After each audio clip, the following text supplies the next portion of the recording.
हे झनझनीत नमस्कार, मैं हूँ मनी म्याओ और स्वागत है आप सभी का आपके शो में जिसका नाम है चल पप्पा मार गप्पा।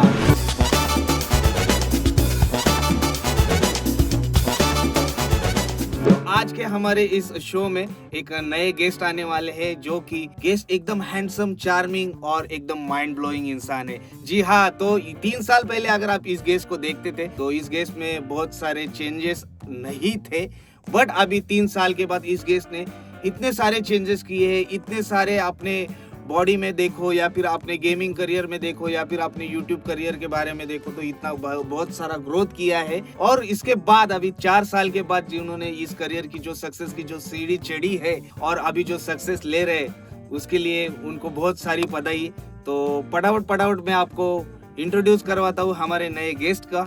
ओके सो गाइज, अभी हमारे साथ है वैभव वीर जो कि चार्ली द बॉय, जिनके बारे में हम लोग बात करते हैं हमेशा, द वन एंड ओनली। तो सबके हमारे फेवरेट है, इन फेमस माफिया के सबके चाहिए। और आज अभी हमारे साथ बैठे तो इनको थोड़े से हम लोग सवाल पूछेंगे, एक दूसरे से बात करेंगे और उनके बारे में और उनके जो पर्सनल भी रहेंगे कुछ क्वेश्चंस, तो उसके बारे में भी आपको पता चलेगा। फर्स्ट ऑफ ऑल आपका स्वागत है। नमस्ते। आज का एपिसोड है, इसमें आपका स्वागत है चार्ली जी। नमस्ते। जी, तो वैभव वीर से लेके चार्ली जी की आपकी जो जर्नी है तो इसके बारे में थोड़ा सा हमें हमारे दर्शकों को जरा बताइएगा। जितना आपने अपने लाइफ में अपना स्ट्रगल किया है और अभी जो सक्सेस की सीढ़ी आपको मिलती जा रही है और भी आगे आप करोगे, तो थोड़ा बहुत हमारे दर्शकों को भी बताइएगा कि वैभव वीर से लेके चार्ली जी की एक जर्नी। तो वैभव वीर से चार्ली तक की जो जर्नी है उसमें मजा तो काफी आया है, उतार चढ़ाव बहुत रहे। ऐसा भी टाइम रहा है कि एक टाइम पे ऐसा लगा था कि छोड़ दूं, बट अभी कैसा है, दोस्त फैमिली जो मिली है उनके साथ आगे बढ़ने में जो मजा आ रहा है वैसा मजा मेरे को जिंदगी में कभी नहीं आया था। और अभी जो फिलहाल कुछ महीनों पहले ना बहुत डाउनग्रेड चल रहा था, सब कुछ एकदम ऐसा लग रहा था कि नहीं अभी नहीं होगा, ये नहीं होगा, वो नहीं होगा, सब कुछ खत्म होने को आया था। लेकिन कुछ ऐसा मिरेकल हुआ है जिसकी वजह से सारे हम लोग जो एक साथ आए और अभी जो एक ऊंचाई पे जा रहे हैं वो हमको अभी कोई रोक ही नहीं सकता, कोई नहीं रोक सकता। तो अभी बहुत मजा आ रहा है, बहुत उतार चढ़ाव देखे और मजा तो आने वाला है। अभी तो शुरुआत है, एक छोटी सी शुरुआत करिए, जो लेवल पे पहुंचेंगे ना आप लोग देखोगे बहुत मजा आएगा आप लोग को भी। तो इन शॉर्ट वैभव वीर के बारे में हम लोग जानना चाहते हैं, तो वैभव वीर के बारे में हमें थोड़ा बहुत बताइएगा कि वैभव वीर की लाइफ कैसे थी, वैभव वीर क्या क्या करता था। तो हम लोग को वैभव वीर के बारे में थोड़ा सा इंटरेस्ट है जानने के लिए, तो वैभव वीर के बारे में थोड़ा सा बताइएगा हमें। बेसिकली वैभव वीर जो है वो एक बालिश बुद्धि और एक कॉलेज का उंडगा लड़का है, बाकी कुछ भी नहीं है। वो बस माँ बाप के पैसे पे खा रहा था, जी रहा था, मस्त मजे कर रहा था। बट एक टाइम के बाद उसकी जो मतलब छुप के गेमिंग करने की आदत थी वो पता नहीं कैसे बट CS:GO के ई स्पोर्ट्स करियर में बदल गई थी। मतलब श्रीमान लेजेंड जो हमारे है, हाँ। तो वो भी छुप के ही गेमिंग खेलते थे। हाँ, अरे दुनिया में सब लोग जो है स्टार्टिंग उन लोग ने छुप के ही करी है, मार खा के। मेरे को तो एक दिन ऐसे साइबर कैफे से घर पे लेके जा रहे थे, मम्मी ने ऐसे कान पकड़ के लेके गई, घर पे बांध के रखा, डे बदम बहुत मारा था। उसके बाद पापा आए, पापा ने मारा। फिर मैंने सोचा कि चलो अभी जा रहा हूँ मैं घर छोड़ के, बट फिर वापस पापा ने मारा, फिर मैं सो गया खाना खा के। ऐसा है, मतलब वैभव वीर ऐसा था। चार्ली बहुत अलग है, चार्ली अभी प्रोफेशनली चल रहा है, सब कुछ स्ट्रीमिंग, गेमिंग सब कुछ अभी मिलता है। तो चार्ली और वैभव वीर में इतना ही डिफरेंस है, वो बहुत एक छोटे घर का छोटा लड़का है और वैभव वीर जो है, वैभव वीर छोटा लड़का और चार्ली जो है वो अभी एक छोटा सा नाम कमाया है, उसको आगे बढ़ाने की कोशिश कर रहे हैं बस। जी, तो और एक सवाल है जो हमारे मन में आ रहा है, ये जो वैभव वीर है और जो चार्ली जी है, ये दोनों के बीच में जो कंपैरिजन आप करते हो, तो दोनों के बीच का जो गैप है, मतलब आपने पर्सनैलिटी है, डेवलपमेंट आपने कैसे की थी, आपने कम्युनिकेशन कैसे आपका मजबूत किया था, तो ये सब चीजें करते टाइम आपको क्या क्या दिक्कत आई थी और क्या क्या स्ट्रगल आया था, जरा ये बता सकते हो आप हमें? पर्सनैलिटी नहीं बोलूंगा, बट पहले कैसा था, मेरी हाइट बहुत छोटी थी, बहुत छोटी, मतलब मैं होऊंगा 4.5 फीट का होऊंगा। वो उस टाइम पे मेरी पर्सनैलिटी देखते थे ना आप, तो बोलते थे देख इधर से उठ के आए, क्या कर रहा है, एकदम ऐसा पतला सा छोटा सा लड़का जिसको कोई भी ऐसे उठा के साइड में रख देगा, ऐसा लड़का था। लेकिन फिर थोड़ी देर बाद जिम विम चालू किया, थोड़ा अच्छी बॉडी स्ट्रक्चर अच्छा होने लगा। फिर मेरे को धीरे धीरे जिम वालों ने बताना चालू करा कि तेरा बॉडी स्ट्रक्चर अच्छा है, बस उस पर थोड़ा गेनिंग वीनिंग का, तो फिर वो बॉडी का हो गया, वो फिजिकली हो गया। लेकिन मेंटली हम लोग जब चिमन भाई से पर्सनली मिले, बात कैसे करनी है, किसके साथ कैसे बर्ताव करना है, किसके सामने कैसा हमको दिखना है, वो सब धीरे धीरे बताना उन्होंने चालू किया। तो उनको देख के सीखने लगे हम। ओके, तो देख, और एक तरफ से ये जो बॉडी जो आपने अभी बनाई है, हाँ, मतलब वो भी अच्छी वो भी बनाई वो भी है, उनको तो ही देख के उसका शुरुआत किया। मोटिवेशन आपको कैसे मिला? उधर से ही सब कुछ उधर से ही आया है, मोटिवेशन उनसे ही आया है कि मतलब मैं जब शिवन भाई आके बैठे थे पहले वाले बूट कैंप पे, तो मैंने उनका ऐसा बाइसेप पकड़ा था 2 हाथों में, और मैं चेक कर रहा था कि मेरा बाइसेप और उनके बाइसेप में कितना फर्क है। अभी भी फर्क है, उनका बड़ा ही है बाइसेप, लेकिन ट्राई करेंगे कि बीट कर सके उस होप body सो को। आप बीट Yes, करोगे yes. एक न दिन। चार्ली जी, कुछ ऐसी यादें बताइएगा कि आपकी बचपन की कुछ यादें रहेगी, आपके स्कूल की कुछ यादें रहेगी जो आपके दिमाग में अभी तक है, जो आपके जहन से अभी तक निकली नहीं, तो ऐसी कुछ यादें शेयर करना चाहोगे आप? स्कूल की यादें तो बहुत है और स्ट्रीम्स पे भी मैंने बहुत सारी बताई है, लेकिन एक याद ऐसी है जो मैं मेरे जिंदगी में नहीं भूल सकता कि मेरे ही नाम का, वैभव काटकर नाम का मेरा एक दोस्त था, जिसकी पैंट मैंने और मेरे दोस्त ने मिलके 2 टुकड़ों में फाड़ी थी, और उसके बाद वो अंडरवेयर पे पीछे के बेंच पे बैठा था अंटिल एंड अनलेस प्रिंसिपल ने आई थी। फिर प्रिंसिपल ने मेरे को घर भेजा, घर से नई पैंट लाई जीन्स, उसको दी पहनने को, वो याद, और फिर मेरे मम्मी पापा को बुलाया था, बहुत मैटर हुए थे, बहुत मैटर। तो ये आपका बचपन का किस्सा है, तो बहुत उसमें- डेंजरस किस्सा है वो, मेरे को हमेशा याद रहेगा। जी, हर एक के लाइफ में ऐसी कुछ यादें रहती है जो हमेशा अपने मन में रहती है, जहन में रहती है। तो ऐसे ही आपके लाइफ का कुछ हैप्पी वाला मोमेंट रहेगा जो ऐसे कुछ आप बता सकते हो, या फिर आपके लाइफ का जो मेन मोमेंट रहेगा वो शेयर कर सकते हो?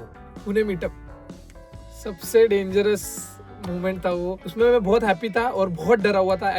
मतलब एक ही सिचुएशन में 2 इमोशंस चल रहे थे मेरे, कि मैं हैप्पी हूँ कि लड़के आके फोटो खींच रहे हैं, लेकिन डरा हुआ इसलिए था क्योंकि इतने लोग थे कि उनमें से बाहर निकलना मुश्किल हो गया था। वो मोमेंट बहुत मतलब अलग ही मोमेंट था, वो मैं बातों में नहीं एक्सप्लेन कर सकता, वो बहुत अलग मोमेंट था, वो सिर्फ फील किया जा सकता है। और कोई ऐसा एक मोमेंट जो आपके मतलब आपके लाइफ में दुख भरा एक मोमेंट रहेगा जो अभी तक आपको याद है, वो दुख भरा मोमेंट आप जरा शेयर कर सकते हो आप हमारे साथ? एक मोमेंट है कि कोविड के टाइम पे जब सब लोग स्ट्रीम कर रहे थे, सब लोग सब्सक्राइबर गेन कर रहे थे, शायद उस टाइम पे मैं यहाँ पे होता तो 100K के 200K होते मोस्ट प्रोबेबली, अगर होता तो 3-4 महीने का बहुत बड़ा गैप था, जिस टाइम में लोगों ने बहुत गेन करा। उस टाइम पे मैं गांव में था, उस टाइम पे मैं रोज रोता था, वो दुख में मैं कभी नहीं भूल सकता। अगर मैं आज वहाँ पे होता, मतलब उस टाइम पे यहाँ पे होता, तो शायद लाइफ कुछ और अलग होती। ये तो सब थी गेमिंग रिलेटेड और यूट्यूब रिलेटेड सब बातें। तो थोड़ी बहुत मैं पर्सनल रिलेटेड आपको क्वेश्चन पूछना चाहूंगा, अगर आप इंटरेस्टेड हो तो। ऐसा कुछ नहीं है, बट फिर भी मैं चाहूंगा कि आप इंटरेस्ट दिखाओ। तो आपके लाइफ में ऐसी आपकी कोई पार्टनर है या फिर आपकी गर्लफ्रेंड वगैरह रहेगी, तो आप हमारे दर्शकों को भी उसके बारे में बता सकते हो अगर आप करना चाहते हो। बीइंग ऑनेस्ट, मैं एक टाइम था, पर्सनल लाइफ का बता रहा हूँ, एक टाइम था मैंने बहुत गलतियां करी है मेरे लाइफ में, बहुत ज्यादा गलतियां करी है, लेकिन मैं अब एक चीज पे बिलीव करता हूँ, वन वुमन मैन पे बिलीव करता हूँ मैं अभी। ऐसा मैं नाम तो नहीं ले सकता डायरेक्टली, बट हाँ, एक लड़की से मैं कनेक्टेड हूँ और भगवान ने कहा तो एंड तक उसी लड़की के साथ कनेक्टेड रहूंगा, आई होप सो।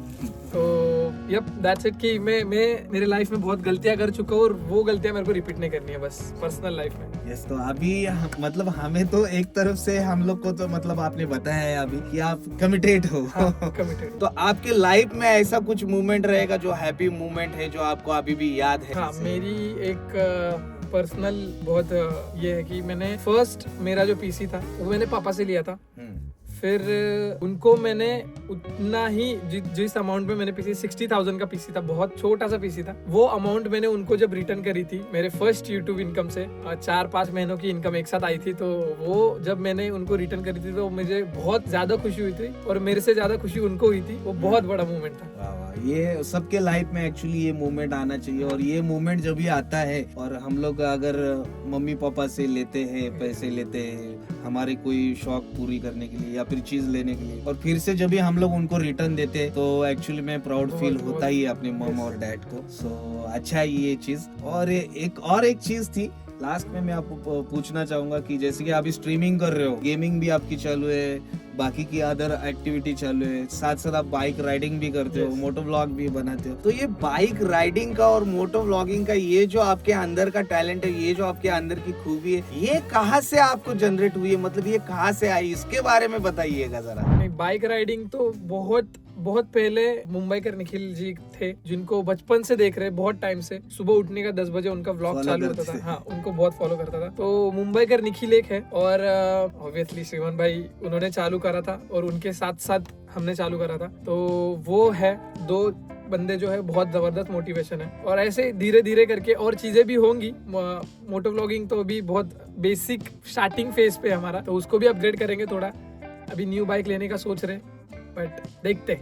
तो अभी आपका जो इनफेमस माफिया है, तो इनफेमस माफिया के बारे में क्या बोलना चाहोगे? मतलब आपकी डे टू डे एक्टिविटीज वगैरह कैसे होती है, क्या नहीं होता है, उसके बारे में कुछ चीजें हमें बताना चाहोगे आप? तो मैंने एक चीज बहुत नोटिस करी है। हमारा जो इनफेमस माफिया है वो पता सबको है, लेकिन दिखाता कोई नहीं है। तो एक दिन ऐसा आएगा कि इनफेमस माफिया पता भी सबको होगा, और रिप्रेजेंट जो हम करेंगे, जिस लेवल पे करेंगे, वो लेवल भी बहुत अलग होगी। तो जब ये छुपा रहे ना, जो उनको पता है लेकिन वो बता नहीं रहे कि अरे इनफेमस माफिया अच्छा ऐसा ऐसा, तो जो रिएक्ट करते हैं लोग कि हमें पता ही नहीं है, एक दिन उन लोग बोलेंगे अरे ये इनफेमस माफिया से। ये जरूर होगा, और इनफेमस माफिया बहुत बड़ा करेंगे।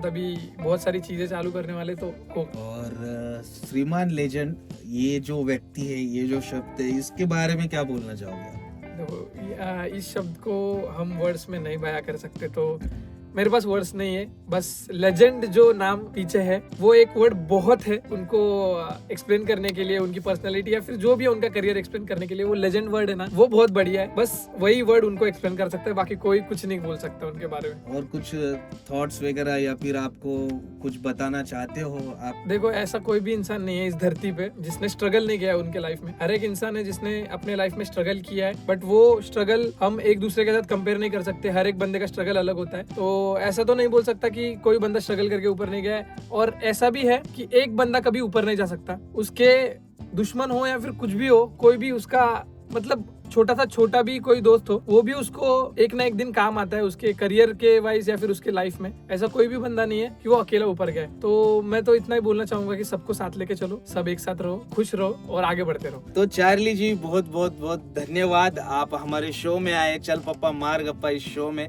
और इस शो का हिस्सा बनकर आपने बहुत सारी पर्सनल इंफॉर्मेशन और आपके बहुत सारे राज आपने हमारे जो व्यूअर्स लोगों को बताए।